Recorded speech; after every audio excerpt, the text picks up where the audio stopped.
Some lies.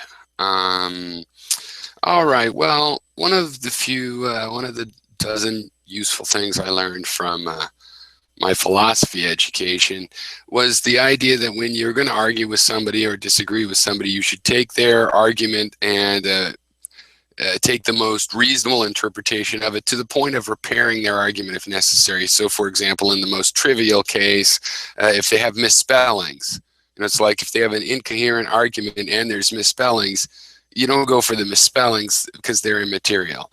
Or a little deeper example, let's say they use an example that's wrong. They talk about lemmings jumping into the sea, and well, that doesn't really happen.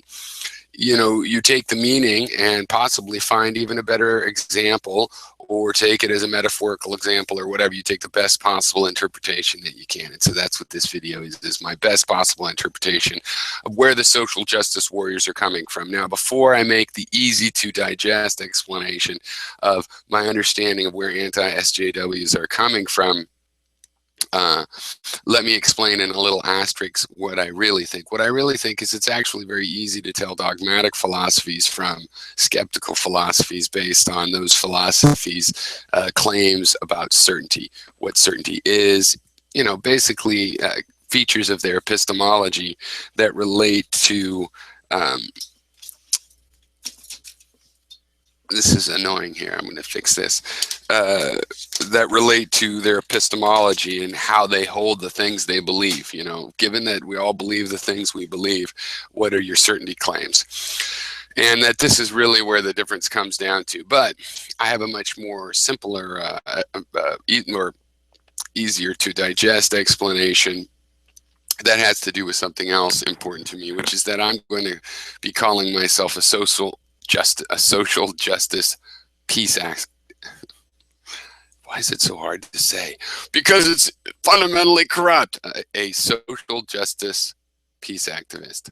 And the reason that this relates to this particular topic, my sympathetic understanding is I happen to know that on the activist side of things, there are indeed activists that have openly said to me, we need an all-out war. All-out war means that, all-out war against the fascists, sure, any Hitlers come along, but also any Hitler sympathizers, any people that keep the door open for the Hitlers, any people that use the explanations that Hitler used.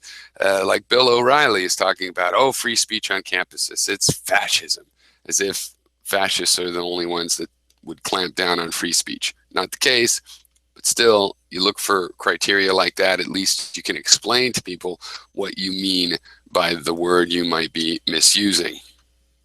All right.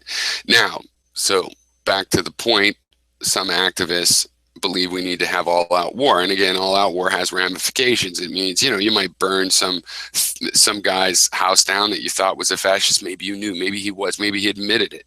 Maybe he tried to burn your house down even first. And you just burn their house down and his kids have nowhere to live. And it's just like, whatever. That's war's hell, motherfucker. Okay. They want to wage a war. Well, I disagree with that because I am, before all other things, a peace activist. I don't think that means we have to restrain our free speech. Quite the opposite. I think if you restrain your free speech, things just bottle up. And that's more or less when things break out in the street, when we can't have talked it all out. Free speech is interesting and useful, but also people need to freely listen a little bit more. We need to work on that. People need to have the right to free listening. All right, so maybe that is an issue actually already. So war is the root of all of these problems. War is absolutely historically, beyond a shadow of a doubt, where slavery comes from. War, the first Iraq war caused an increase in religious fundamentalism in Iraq. The second Iraq war increased it even more. Women's situations have deteriorated. The labor situation and your bargaining power as somebody that wants a job is trashed. Every social justice issue basically is harmed in war. And my thesis is that's no accident.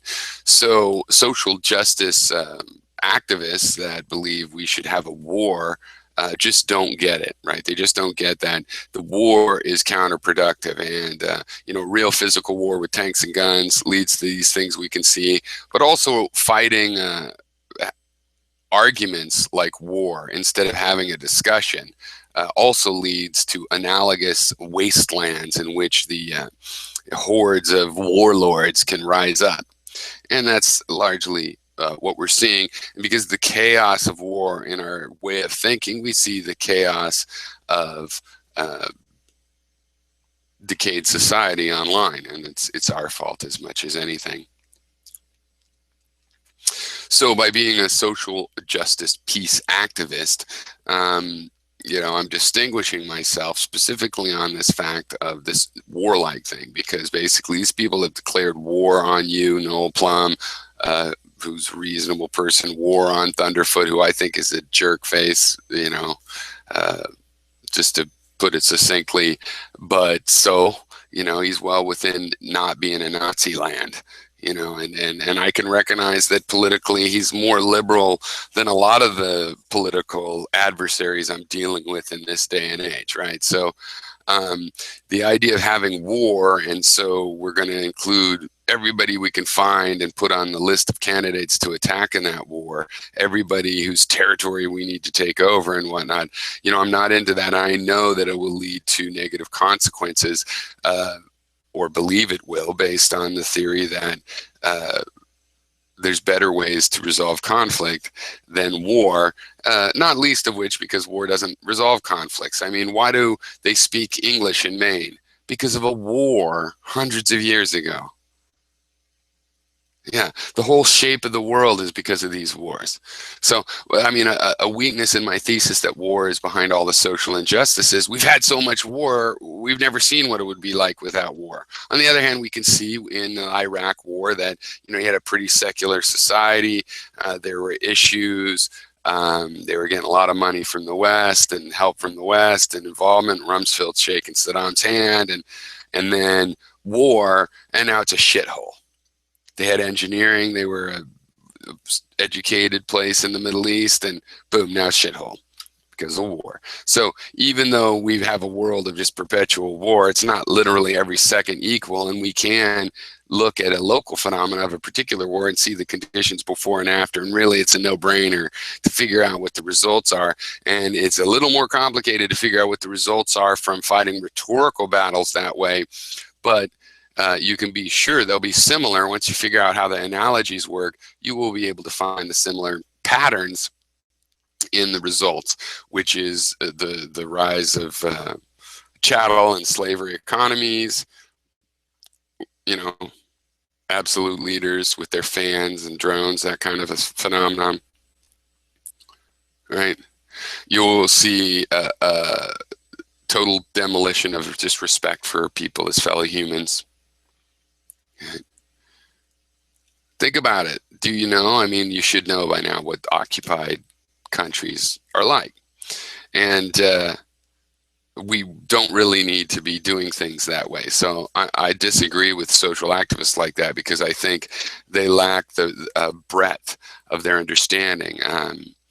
And so this is why I also laugh at anti-SJW types who says they're really for egalitarianism, because, I get that. But I think if that was true, that you'd talk to me about that subject.